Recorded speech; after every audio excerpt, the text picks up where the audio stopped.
Révérend, dans une église lambda, quels sont les moyens qui permettent aux pasteurs d'avoir des revenus? Et surtout, comment ça se passe dans votre église? Dans mon église, depuis 2007, je ne suis pas salarié. Salarié d'église. Non. Ma femme touche 100 000 francs de l'église.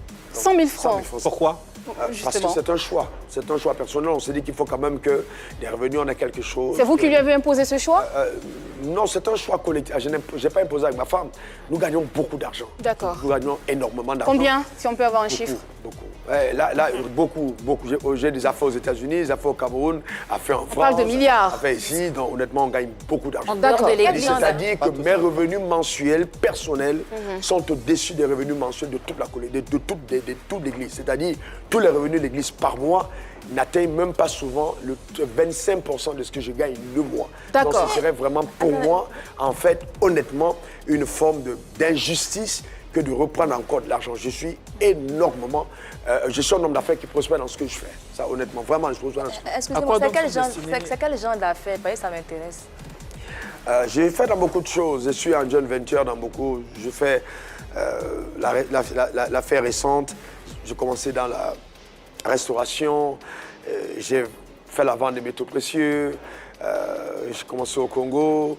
J'ai fait l'achat et vente de propriétés aux États-Unis. Vente de métaux précieux, on entend des diamants. Diamants, l'or. Voilà, donc j'ai fait achat et vente de propriétés.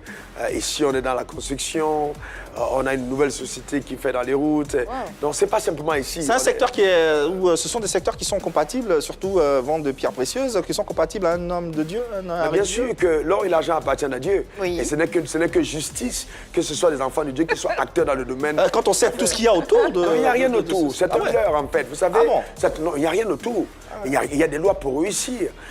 J'ai enseigné récemment sur les lois du royaume. Ces lois qu'on a occultées parce que beaucoup de personnes rencontrent Jésus comme leur Seigneur, mais refusent de le rencontrer comme leur maître. Je le dis un jour à quelqu'un qui m'interrogeait. Je dis, je peux te faire gagner de l'argent. Je peux te faire laisser un salaire de 2 millions par mois et gagner les 2 millions par mois par semaine. Ce sont des lois que j'ai reçues de Dieu.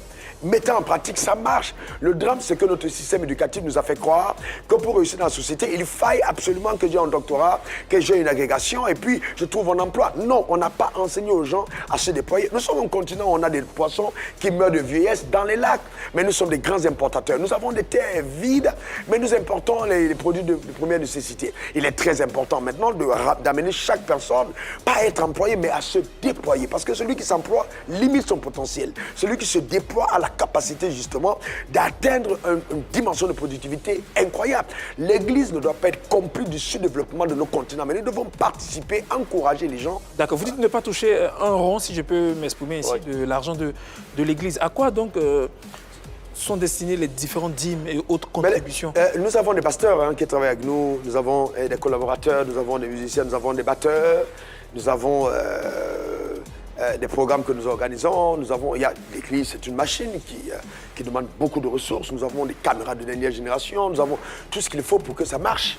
Donc c'est vraiment important de comprendre que les ressources que les gens donnent servent à ça. Quand nous organisons des campagnes, que ce soit ici, que ce soit en Martinique, que ce soit en France, ou en Guadeloupe, ou partout, ce sont des ressources que ça demande.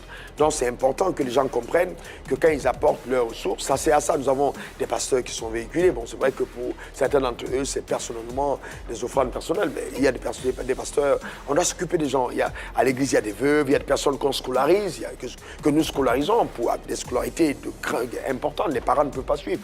Nous aidons à ça aussi.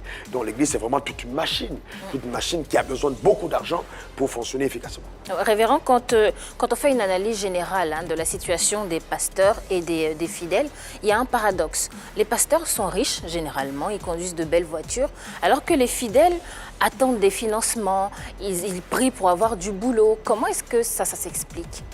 Non, il y a quelques pasteurs qui s'en sortent. Vous regardez, généralement... Oui, les pasteurs, oui, mais les fidèles... Non, il y a quelques pasteurs. Parce que quand vous prenez des pasteurs qui ont atteint un certain rayonnement dans le ministère et tout, vous allez vous dire, ils sont très riches, c'est vrai. Mais il y a par contre beaucoup de pasteurs qui souffrent, beaucoup de pasteurs qu'on aide, qui triment. Ça ne va pas, c'est assez difficile, le ministère n'est pas quelque chose de facile. Mais c'est normal aussi que quand quelqu'un réussit dans son couloir, dans son domaine, comme dans tous les domaines de la vie, que la personne excelle. C'est ça la société, donc il y a des personnes qui vont être levées dans des domaines, d'autres pas. Cependant, c'est vrai qu'il y a beaucoup de... Voilà, beaucoup de choses on peut redire quand même aussi sur le fonctionnement des églises. On a beaucoup de ministères, beaucoup d'églises où bon, voilà, les gens ont mis des églises juste pour... comme on a appelé les églises boutiques, c'est vrai que ça existe. Et les fidèles, justement, ils en pâtissent, les fidèles. Oui, oui. Et nous avons un message aussi qui tend à attaquer cela en disant non, non, non, je dis ceci, si vous suivez mes prédications, je dis toujours, un homme de Dieu n'est pas riche à partir du pupitre. Et moi, j'ai reçu des flèches des pasteurs. Voilà. J'ai dit non, c'est anormal qu'un homme de Dieu devienne riche à partir de l'église. Ça, c'est moi, j'ai dit, un homme de Dieu qui le fait est un voleur. Un homme de Dieu ne peut pas devenir immensément riche à partir de l'église. Simplement sans rien faire d'autre. Non, parce que l'argent qui est donné à l'église n'est pas donné exclusivement pour le pasteur. C'est donné pour la communauté. Et le pasteur est un serviteur de la communauté. Donc, il y a une organisation de la communauté. Voilà. Et le pasteur se soumet à cette organisation, même s'il a la tête. Alors donc, mais maintenant, il peut arriver qu'on ait des gens généreux. Moi, j'ai eu 2 fois des personnes qui m'ont appelé en disant, Dieu m'a mis à cœur de donner 1 million d'euros. Voilà. Des personnes que je n'avais jamais vues avant. Quelqu'un à Paris. Ils ont donné 1 million d'euros. Oui, bien sûr. 650 millions de francs CFA. Et puis, c'est rien du tout. Ah bon? Bien entendu. Le pasteur là. Ils vous ont donné 1 million d'euros parce que vous priez bien ou parce qu'ils ont beaucoup d'argent? Si vous avez un cancer, et que vous êtes en phase terminale, et que vous suivez une de mes émissions et vous mettez la main sur votre cœur, comme c'était le cas d'une femme qui avait son fils qui avait le cancer aux États-Unis, qui est venu à l'église, on a prié, et puis le gars a été guéri, radicalement guéri aux États-Unis. Si vous avez des moyens, est-ce qu'on n'allait pas dire, vous pouvez dire, vraiment, homme de Dieu, merci pour ce que Dieu a fait dans ma vie, je suis tellement contente. Si vous avez 10 milliards, vous pouvez en donner un, vous avez même 5, vous pouvez en donner. Dans leur élan d'adoration, les gens sont capables de bien des choses. Ça existe également des pratiques occultes. Hein, dans la Bible, les gens vendaient tous leurs biens.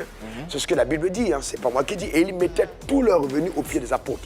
Parce qu'ils étaient tellement heureux d'avoir rencontré le salut qu'ils vendaient leurs biens et ils déposaient au pied des apôtres. Nous voyons le cas d'Ananias et Saphiras qui ne l'ont pas fait et qui sont morts frappés par Dieu. Il faut bien comprendre qu'il y a des choses bibliques qui se produisent. Même si, il y a des pratiques, comme vous le dites, n'oubliez pas qu'il y a des gens que Dieu touche et qui sont généreux. Parlons de pratiques occultes dans la religion et dans l'Église. Ça existe? Bien sûr. Ça existe, il y a des gens qui font des fétiches, bien sûr. Êtes-vous passé par là, vous, une fois? Non, pas. Je crois à la puissance de Dieu, je crois à l'authenticité de la puissance. Moi, j'ai été un témoignage vivant de la transformation de Dieu. Donc, Dieu est tellement...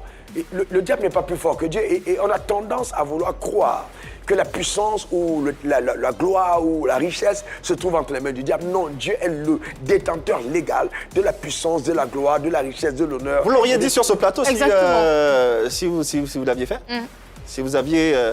Vous savez, tout à l'heure, vous ne m'avez pas posé la question et je vous ai dit que j'ai subi un divorce, que j'ai été victime d'un divorce. Je vous l'ai dit, j'estime qu'un leader qui n'a pas de cicatrices est un mauvais leader. Nous passons tous par des choses. Il peut arriver que certaines personnes commencent par là et puis après soient radicalement transformées et se répandent et reviennent à la vérité. Et je lance même mon appel. Si un pasteur qui croyait qu'en faisant des choses pas bien, il allait peut-être être béni, je dis non, on peut être intègre. C'est vrai qu'on peut être intègre, être béni par Dieu.